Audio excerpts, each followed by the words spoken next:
దేవుని పరిశుద్ధ నామానికి మహిమ కలుగునుగాక. నిర్గమకాండం 34వ అధ్యాయము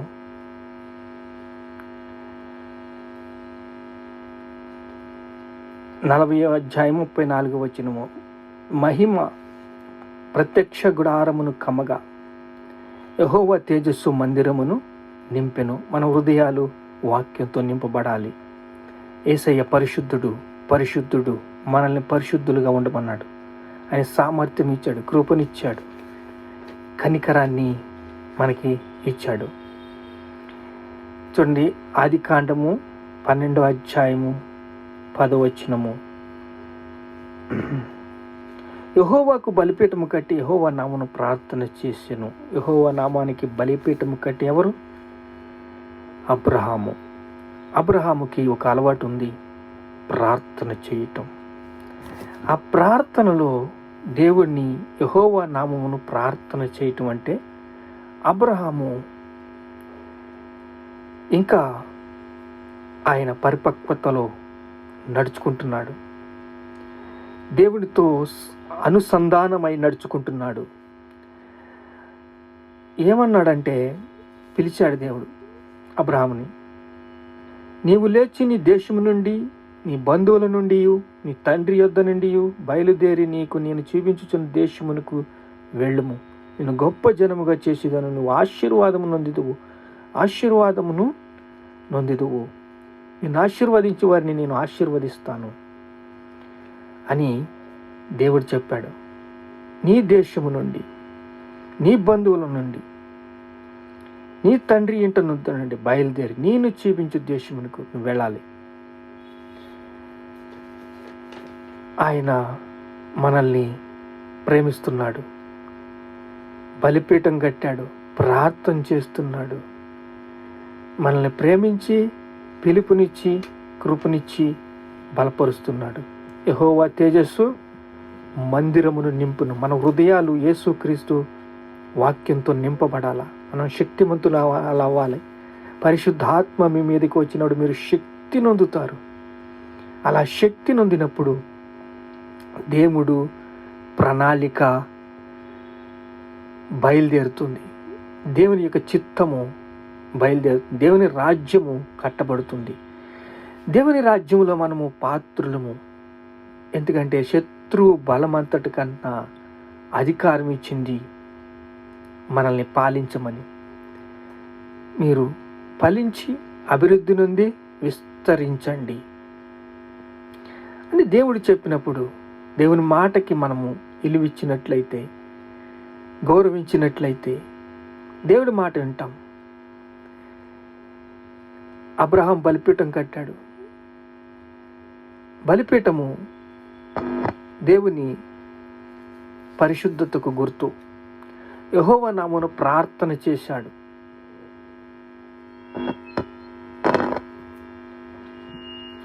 యెహోవా నామమున ప్రార్థన చేసి, చూడండి, ఈ సంఘము పునాది మీద కట్టబడింది, క్రీస్తు పునాది మీద కట్టబడింది. పునాదులు మనకి కట్టబడిన పునాదులు ఎంత లోతైన పునాదులు అంటే, నిర్మాణము ఖర్చు సిలువపై యేసు తన స్వరక్తాన్నిచ్చి మనల్ని కాపాడుకున్న బలి ఇవ్వడం.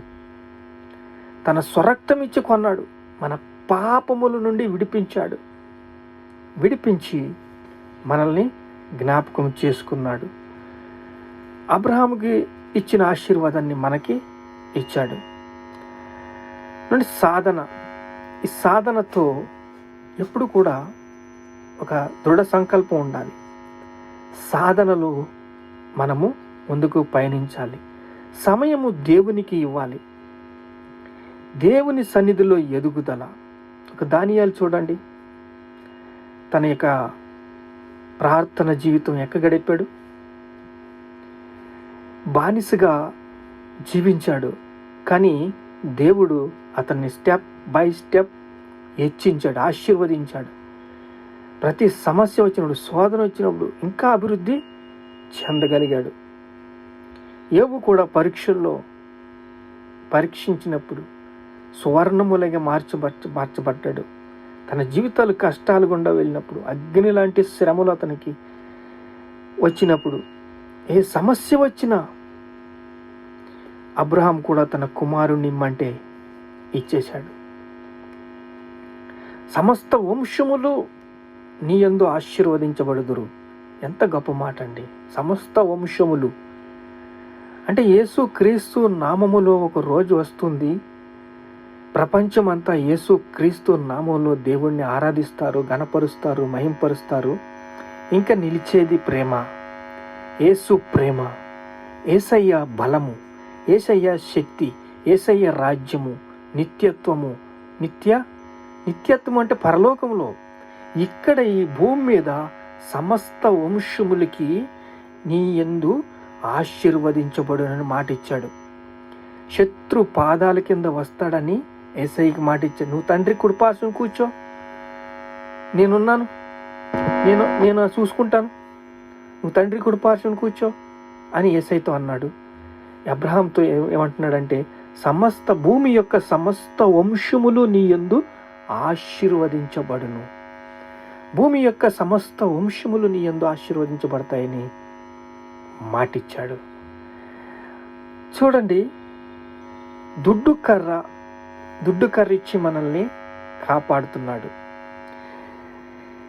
నీ దండము నన్ను ఆదరించును, దండముతో ఆదరిస్తున్నాడు. ఈరోజు అనేక మంది యవ్వనస్తులు కావాలి, ప్రార్థనా పరులు కావాలి. దేవుని రాజ్యము ఉరికనే ఇచ్చలేదండి, ఒక పని అప్పచెప్పాడు ఆయన. స్వాతంత్రించుకోవాలంటే జయించాలి. జయ జీవితం కలిగిన వారికే ఈ స్వాస్థ్యం అప్పగిస్తున్నాను. జయ జీవితంలో పాల్గొన్న యోషువ అనేక పట్టణాలని స్వాధీనపరుచుకున్నాడు. ఇంకా స్వాధీనపరుచుకోవాల్సిన పట్టణాలు అనేక ఉన్నాయి. ఇక్కడ జయ జీవితము కలిగి పాపాన్ని అసహించుకుని తన జీవితాన్ని యేసయ్య చేతిలో పెట్టి, అయ్యా ఏం చేయమంటావని అడిగిన వాళ్ళకి దేవుడు సమస్త వంశములు నీ యందు ఆశీర్వదించబడును. ఆశీర్వాదము, యెహోవా ఆశీర్వాదము ఐశ్వర్యం ఇచ్చును. దేవుడు ఒక సమయము ఇచ్చాడు. ఉదయమునే దేవుణ్ణి ఆరాధించినప్పుడు, ఆరాధనలో దేవుడు కష్టాలు గుండా వెళ్ళినప్పుడు మన జీవితాల్లో ఆదుకుంటాడు. ఆదుకొని ఎలాంటి కష్టాలు వచ్చినా మనల్ని ప్రేమిస్తూ, బలపరుస్తూ, స్థిరపరుస్తూ ఉంటాడు. దేవుని సన్నిధిలో ఎదుగుదల, అభిషేకం, పరిశుద్ధాత్మ శక్తి మీరు పొందుకుంటారు, అభిషేకించబడతారు. దేవుడు వాగ్దానం చేశాడు. ఆ వాగ్దానాన్ని నెరవేర్చడానికి తన సామర్థ్యాన్ని మనకు అనుగ్రహించాడు. ప్రభువా, ఎంత మంచివాడు నాయన, నువ్వు పేరు పెట్టి పిలిచావు.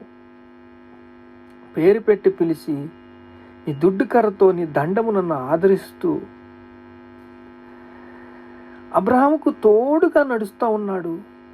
ఎన్ని కష్టాలు గుండా వెళ్ళినా, లోతుకి కష్టం వచ్చినప్పుడు 3 రాజులు తీసుకెళ్ళి 5 రాజుల్ని తన కండబలంతో యుద్ధం చేసుకుని వచ్చేసాడు. అది లోతు కనిపెట్టలేకపోయాడు. అబ్రహాం మాత్రం నా శక్తి కాదు, నా బలము కాదు. అందుకని ఒక అలవాటు ఉంది. ఎప్పుడు దేవుడు స్వరం వినిపిస్తుందో, ఎప్పుడు దేవుడు మాట్లాడతాడో, ఎప్పుడు దేవుడికి నేను ఏం జవాబు చెప్పాలి, యథార్థతతో నడుస్తున్నాడు. సముద్రము యొక్క లోతు ఎంత ఉంటుందో దేవుని ప్రేమ అంత లోతైనది. దేవుని ప్రేమను కొలవగలమా? సముద్రం యొక్క లోతు కొలవగలమా? దేవుడు మనల్ని ప్రేమిస్తున్నాడు. దేవుడు మనల్ని ప్రేమించి మనల్ని బలపరుస్తున్నాడు. మనల్ని స్థిరపరుస్తున్నాడు. హల్లెలూయా. స్తోత్రం, స్తోత్రం. పరిశుద్ధాత్మ దేవుడు మనల్ని సిద్ధపరుస్తున్నాడు. ప్రార్థన చేసుకుందాం. అయ్యా తండ్రి, మీకు స్తోత్రాలు. నేను నీకు చూపించే దేశమునకు వెళ్ళము, నిన్ను గొప్ప జనముగా చేసి నిన్ను చేస్తానన్నావు. అయ్యా, నిన్ను ఆశీర్వదించే వారిని నేను ఆశీర్వదిస్తానని చెప్పావు.